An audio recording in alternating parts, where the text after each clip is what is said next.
Canadá no está en recesión en este momento, pero una nueva encuesta de consumidores publicada hace unos días encontró que casi 2/3 de los canadienses creen que el país está actualmente en una recesión o lo estará antes de finales de año. Parece que llevamos en una recesión desde hace algunos años. Vas a la escuela, obtienes un título y todavía no tienes garantizado tu trabajo. El costo de la vida en Canadá es muy alto. Ya no hay costo de vida, solo hay costo de sobrevivir. Y sabemos cómo son las recesiones. Parece que la gente está gastando menos dinero, lo que está haciendo que algunas empresas tengan más dificultades debido a esa disminución en el consumo. En Canadá puedes ver cómo aumentan las quiebras y que también sube el desempleo. Las empresas contratan menos y despiden a su personal, y es más difícil encontrar trabajo. Si observamos, todas estas cosas son ciertas ahora mismo en 2024, excepto que, una vez más, no estamos en una recesión, y no lo hemos estado en años. Muchos de vosotros nos preguntáis si vamos a entrar en una recesión o si ya estamos en una, porque parece que estemos en ella. Y aunque esto es algo que se siente en todo el mundo, en este vídeo nos vamos a centrar en Canadá, donde se está sintiendo mucho más. Algunos economistas como Carrie Fiston argumentan que está sucediendo algo inusual que hace que parezca que a Canadá le está yendo mejor de lo que los canadienses creen, lo que nos permite escapar de esa temida recesión, incluso cuando todos los signos que apuntan a una están ahí. Comencemos con todos los síntomas similares a una recesión que estamos experimentando en este momento. Primero, el desempleo. No es la tasa de desempleo de Canadá en sí misma lo que más preocupa a los economistas, sino cuánto y cómo de rápido ha aumentado esa tasa. Ahora estamos en una situación en la que la tasa de desempleo se sitúa en el 6,4%, lo que no es tan alto. Sin embargo, el contexto aquí es que proviene de un porcentaje realmente muy bajo al salir de la pandemia, cuando parecía que las empresas estaban contratando a diestro y siniestro. A mediados de 2022, la tasa de desempleo de Canadá alcanzó su punto más bajo en casi 50 años. Los empleados tenían la ventaja en el mercado laboral y, como recordarán, en Canadá y Estados Unidos, la llamada gran renuncia llevó a miles de personas a cambiar de carrera o incluso a jubilarse. La gran renuncia surgió como resultado de la pandemia de COVID-19, cuando muchas personas reconsideraron sus prioridades laborales. Durante ese tiempo, muchos trabajadores decidieron dejar sus empleos porque buscaban mejores condiciones laborales, más flexibilidad o simplemente porque querían cambiar de vida. Esto llevó a miles de personas a cambiar de carrera o incluso a jubilarse antes de lo previsto.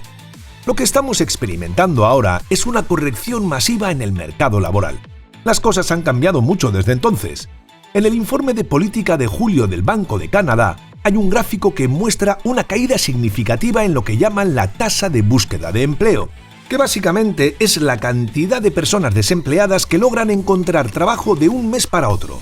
Para las nuevas personas que llegan al país y para los graduados de la escuela secundaria, la facultad y la universidad, encontrar trabajo no ha sido nada fácil. La tasa de desempleo general también ha aumentado alrededor del 1,6% desde 2022. Aunque ese número no parezca grande, en términos de desempleo significa que cientos de miles de personas han quedado recientemente sin trabajo. Ese aumento de 1,6% es similar a lo que hemos visto en recesiones anteriores, por lo que nunca hemos tenido un aumento tan grande en la tasa de desempleo sin que venga acompañado de una recesión. Además, hay otras señales de que las empresas están recortando gastos. La inversión en muchos sectores ha desacelerado y cada vez más empresas están cerrando completamente. De hecho, no hemos visto cifras tan altas de quiebras corporativas desde la recesión de 2008, en la que se perdieron muchos puestos de trabajo que luego migraron a otras partes del mundo, principalmente al sur. Muchos de los que trabajan en el sector minorista lo están pasando realmente mal. Si vives en Canadá, habrás podido ver muchas tiendas cerrar, y en este momento la inversión de capital es relativamente débil. También ha habido un aumento de empresas que no pueden pagar sus deudas, algo que normalmente se ve durante una recesión. Sin embargo, dejando de lado el tema del empleo, también podemos considerar cuánto dinero tenemos disponible para gastar. Las cifras de ventas minoristas per cápita nos dicen mucho sobre esto en los últimos años. Todos hemos tenido que ser más conscientes de nuestro presupuesto y los hogares realmente están al límite, teniendo que tomar decisiones difíciles. En situaciones como esta normalmente pensaríamos que estamos en una recesión, pero la producción real de la economía canadiense, el Producto Interior Bruto, no ha caído drásticamente. De hecho, ha estado bastante estable, lo que no cumple con la definición técnica de recesión en general, aunque muchos indicadores parecen alarmantes. Para que se considere una recesión, tendríamos que ver una reducción en el crecimiento del Producto Interior Bruto durante 2 trimestres consecutivos.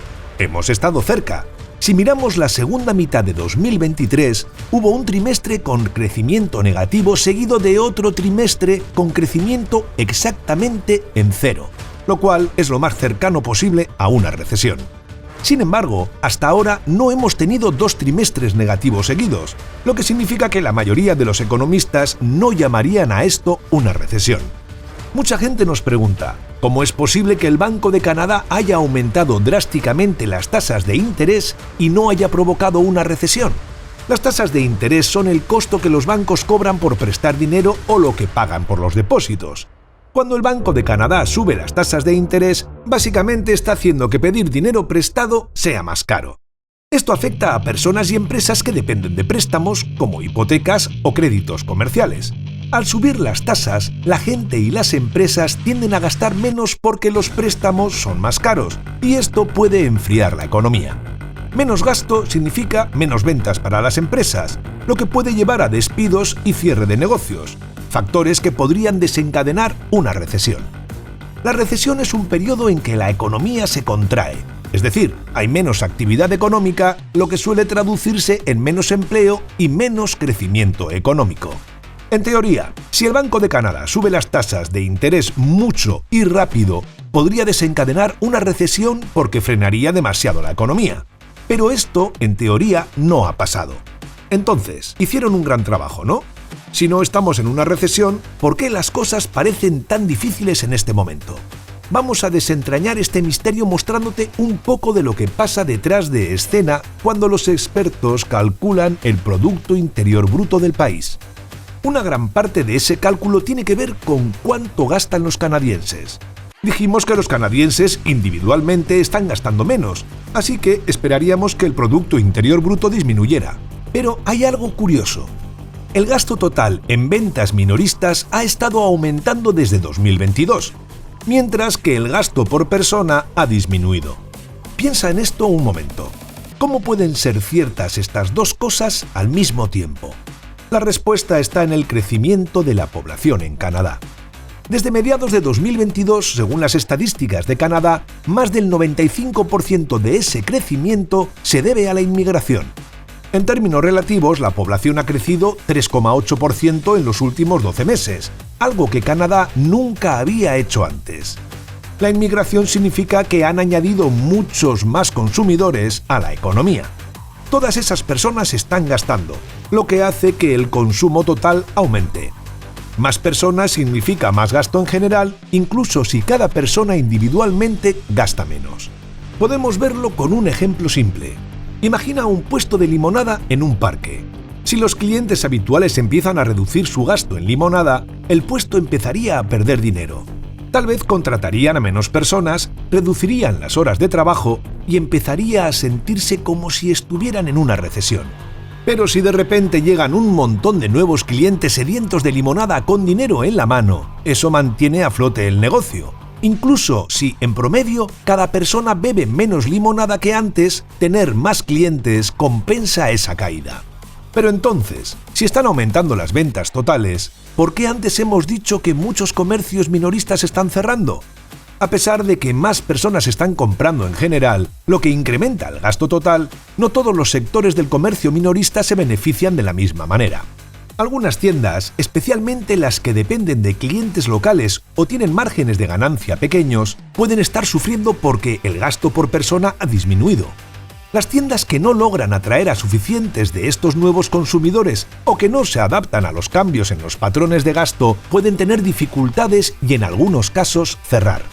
Entonces, si no fuera por esta fuerte inmigración, es muy probable que Canadá estuviera en recesión ahora mismo.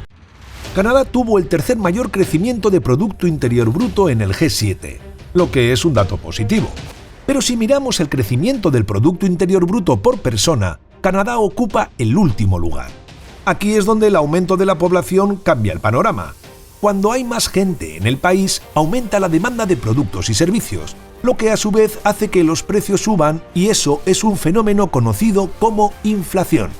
Esto afecta a todos porque, aunque se vende más limonada, cada persona está bebiendo menos. Según los expertos que leemos, esto es exactamente lo que ha ocurrido, especialmente en el mercado de la vivienda. Canadá ya tenía un problema de falta de viviendas disponibles, así que cuando la población creció tanto y tan rápido, el costo de la vida subió aún más de lo que ya estaba. Esto es parte de la razón por la cual el Banco de Canadá ha mantenido las tasas de interés tan altas durante tanto tiempo. Por un lado, los nuevos residentes están contribuyendo al crecimiento económico, lo cual es bueno. Pero, por otro lado, esa misma demanda de los recién llegados está impulsando la inflación, lo que causa que el Banco de Canadá baje las tasas de interés para aliviar la crisis de la vivienda. Si el mercado inmobiliario en Canadá llegara a caer, el país podría enfrentarse a una crisis parecida a la que vivió Japón en los años 90. En esa época Japón tuvo una burbuja inmobiliaria que, cuando explotó, llevó a una recesión económica larga y a la pérdida de mucha riqueza. El mercado de viviendas en Canadá ha visto cómo los precios se dispararon en los últimos años, impulsados en parte por la alta demanda y la llegada de muchos inmigrantes. Ahora, el precio promedio de una casa en Canadá ha alcanzado niveles preocupantes, triplicándose desde 2005, lo que ha llevado a muchas personas a endeudarse más de lo que pueden pagar.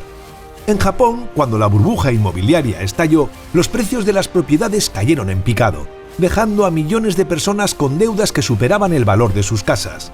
A esto se le llama estar bajo el agua con la hipoteca, y esto frenó el consumo y la inversión durante años. Si Canadá sigue por el mismo camino, el impacto podría ser muy grave. Con las familias ya teniendo deudas privadas entre las más altas del mundo, una caída en el valor de las viviendas podría provocar una ola de impagos de hipotecas, llevar a la quiebra a bancos y causar una crisis económica a gran escala. Además, un desplome en el mercado inmobiliario canadiense afectaría gravemente a la economía en general, ya que el sector de la construcción y los bienes raíces es una parte importante del Producto Interior Bruto. Un escenario así no solo golpearía a los propietarios de viviendas, sino que también tendría consecuencias en el empleo, el consumo y la estabilidad financiera del país, arrastrándolo a una crisis prolongada que podría tomar años o incluso décadas en superarse, tal y como ocurrió en Japón. Nos encontramos en una situación en la que el costo de vida ha aumentado muchísimo. Los consumidores están teniendo dificultades, el desempleo está subiendo, y sin embargo, técnicamente no estamos en una recesión, porque el Producto Interior Bruto se mantiene estable. Entonces, ¿cómo describimos esta situación complicada en la que estamos? No hay un nombre oficial, pero un término que ha estado ganando popularidad últimamente es recesión per cápita. Este término se refiere a la situación en la que, aunque el Producto Interior Bruto total del país, que es la suma de todos los bienes y servicios producidos en la economía, está aumentando, lo cual normalmente no ocurre en una recesión, el Producto Interior Bruto por persona, que es el promedio de esos bienes y servicios divididos entre la población total, está disminuyendo. En otras palabras, aunque la economía en su conjunto parece estar creciendo, si repartimos ese crecimiento entre todos los habitantes, cada persona está recibiendo menos. Esto hace que, a nivel individual, la gente sienta que su situación económica está empeorando, lo cual sí se parece más a lo que ocurre en una recesión. Ahora vamos con el causante de todo esto, la inmigración. Hace poco se ha visto un aumento notable de migrantes que están entrando a Nueva York desde Canadá, lo que ha hecho que todos se fijen en la seguridad de la frontera norte de Estados Unidos.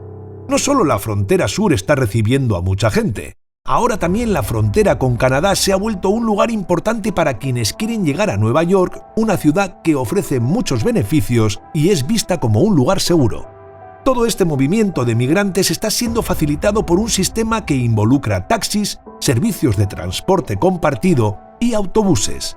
Después de cruzar la frontera a pie, muchos migrantes son recogidos en estaciones de servicio y otros puntos de encuentro en el norte del estado de Nueva York, desde donde los llevan directamente a la ciudad.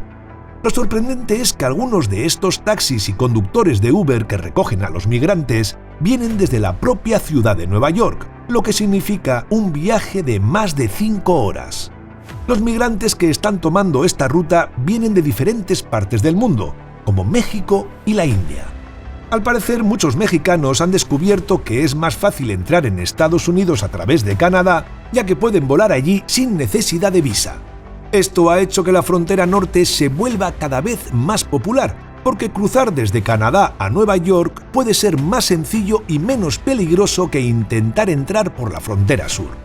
Nueva York, como ciudad que protege a los migrantes, no comparte la información de inmigración con el gobierno federal y ofrece una serie de beneficios que resultan muy atractivos para los migrantes. Además de proporcionar alojamiento temporal, la ciudad también ofrece educación pública gratuita, atención médica, ropa y hasta tarjetas de débito prepagadas con dinero para familias. Todo esto ha hecho que miles de personas vean a Nueva York como el destino ideal para comenzar una nueva vida en Estados Unidos. Sin embargo, esta situación ha generado críticas. Los refugios de la ciudad están llenos, y aunque se están desalojando a algunas personas para hacer espacio para los nuevos migrantes, la capacidad de la ciudad para manejar esta crisis humanitaria está al límite. Algunos creen que la generosidad de Nueva York es lo que está atrayendo a más migrantes en un momento en que la ciudad simplemente no puede manejar la carga adicional. Si no has visto nuestro vídeo sobre el colapso de Nueva York, te recomendamos que lo hagas ahora cuando termines este. Lo que también ha llamado la atención es el papel que están jugando los cárteles y las bandas criminales en esta nueva ruta migratoria. Estos grupos, que ya hacen mucho dinero traficando con personas en la frontera sur, han visto una nueva oportunidad de negocio en la frontera norte. Aprovechan las leyes más laxas de inmigración de Canadá y la cercanía de ciudades como Montreal y Toronto a Nueva York para mover a los migrantes de manera más rápida y con menos riesgo. El problema es que la frontera norte está poco vigilada, lo que hace casi imposible asegurarla completamente. Durante los meses de primavera y verano cruzar la frontera a pie es relativamente fácil, pero cuando llega el invierno las condiciones se vuelven peligrosas. El frío extremo y la nieve pueden causar congelamiento e hipotermia a quienes intentan cruzar sin estar preparados para las temperaturas gélidas, lo que convierte el plan en algo muy arriesgado. A pesar de estos peligros, muchos migrantes ven en cruzar por Canadá su mejor opción para llegar a Estados Unidos, especialmente si están huyendo de situaciones desesperadas en sus países de origen.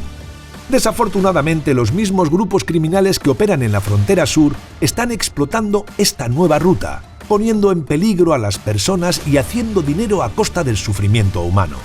Nueva York, por su parte, sigue recibiendo a más y más migrantes, y los refugios de la ciudad, incluidos hoteles que antes eran de lujo y ahora funcionan como centros de emergencia, están más ocupados que nunca.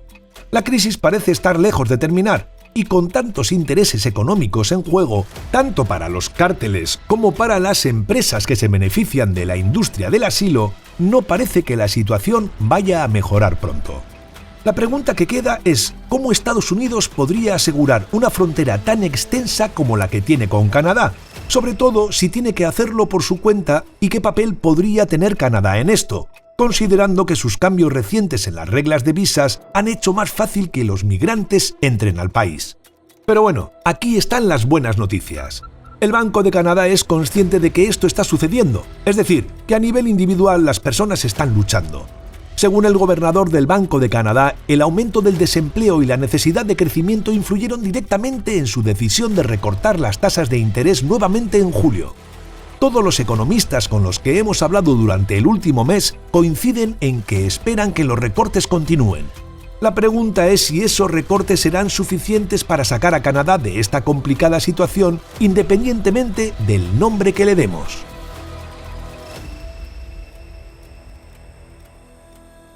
Esperamos que te haya gustado el vídeo. Si es así, nos ayudaría muchísimo que nos dejases un comentario, ya que la red neuronal de YouTube esto lo valora muchísimo y así recomienda nuestros vídeos a más gente. Le dieses a like y actives la campanita para que te llegue una notificación cuando subamos nuestro próximo vídeo. Así que nos vemos en él.